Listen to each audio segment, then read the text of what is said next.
Kasi, yun ang po magagawa ko habang buhay ako. Masuportahan sila. Kapag wala na po.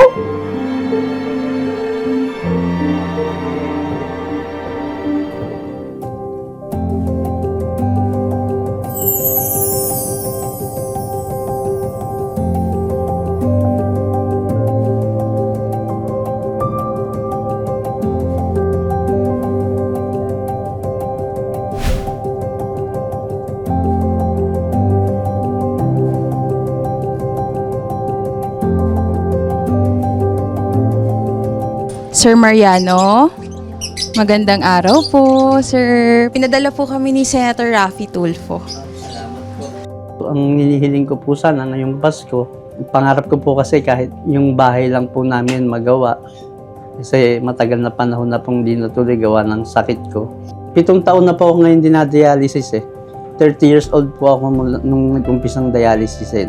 Wala po akong bisyo, alak, sigarilyo, wala po ako niyan. Ang naging pinaka-addict ko lang po, maghanap buhay araw-araw. Sa hanap buhay ko araw-araw, kaya lang po yung nagawa kong inumin ba pag nabiyahe ng tricycle, yung energy drink, yun po ang sumira sa akin. 2 months lang po niya sinira yung kidney ko. Bumigay na agad. Inuunti-unti ko po siyang ipagawa nung hindi pa po malala yung sakit yung dialysis. Ang pangarap ko po yun para sa kanila. Siyempre bilang ama, gusto mo rin magkaroon sila ng sarili nilang tahanan. Pero awa po ng Diyos na natapos ko na papataas. Ngayon po, yung pinaka-ano na lang po yung pagkakapitan ng bubong, kahoy, pinto, yung mga ganun po ba, yung mga kakulangan na lang po. Kasi mula nung nagkasakit, hindi ko na mapagawa ngayon kasi halos na pupunta sa dialysis.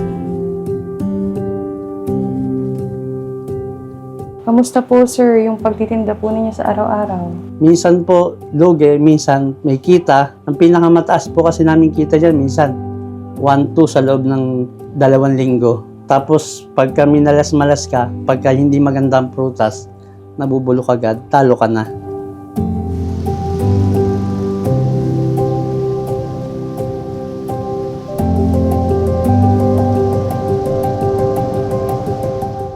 Sa kabila ng pinagdadaanan po ninyo, nakukuha nyo pa pong magbenta sa araw-araw at Opo. magtrabaho. Opo, kailangan po kasi may 2 po akong anak na nag-aaral. Doon ko rin po kinukuha yung pambaon nila. Kasi bilang ama, naano rin po ako na hindi ko maibigay yung pangangailangan nila. Kasi, yun ang po magagawa ko habang buhay ako. Masuportahan sila. Kapag wala na po. Tsaka gusto ko lang po may makita sa kabutihan ko habang bubuhay ako.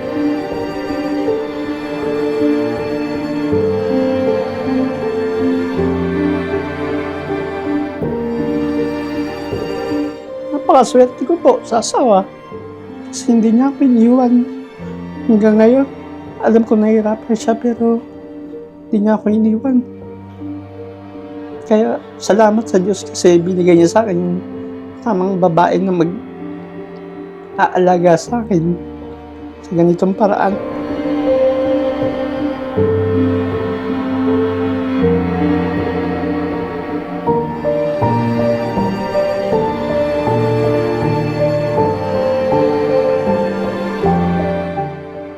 Wala po akong masabi sa kanya. Kasi sobrang bait po niya. Wala po siyang bisyo. Puro ano lang po siya, trabaho. Gusto lang po na yung mabigyan ng magandang yung pamilya niya. Kaya nakalimutan po niya yung sarili niya. Nagkasakit po.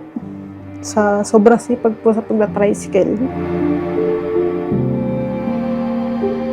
Kaya lagi po niya sinasabi na maging handa kayo kasi pag nawala ako, para kahit pa paano tanggap niyo na yung nangyayari. Pero sabi ko, hanggat binibigyan ng Panginoon ng buhay na lakas, laban lang. Sabi ko gano'n sa kanya. Huwag kang susuko kasi andito naman kami, hindi ka namin iiwan.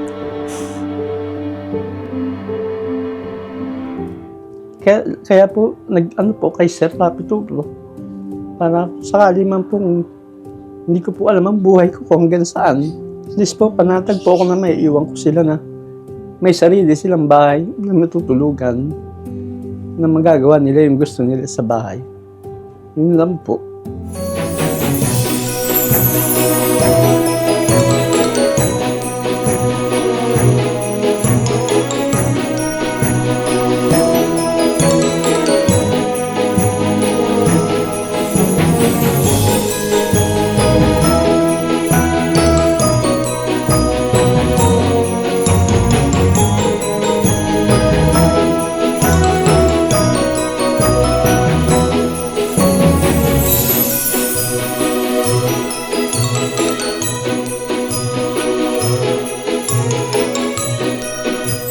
Merry Christmas po. Ito po, pang-Noche-Buena po ninyo ngayong darating na Pasko. So ma'am, sabi niyo 'di ba, namomroblema po kayo sa pangbaon ng mga anak ninyo sa araw-araw. Ayan na po. Kompleto po 'yan, ma'am. Sir.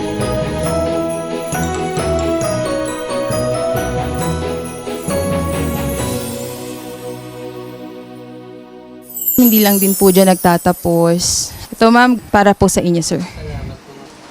Panggamutan niyo po ito. Malaking salamat po. Malaking tulong po to sa amin. Pambili po ng gamot tsaka oxygen, makakabili na po ako. Senator Rafi, maraming salamat po.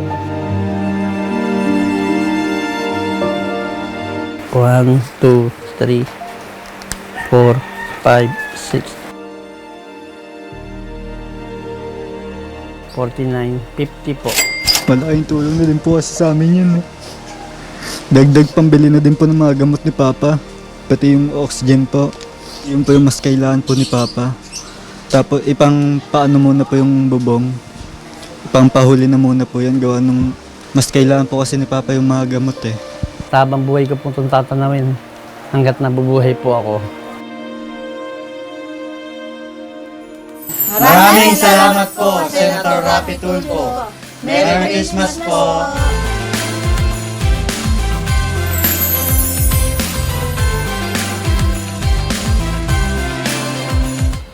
Merry Christmas po!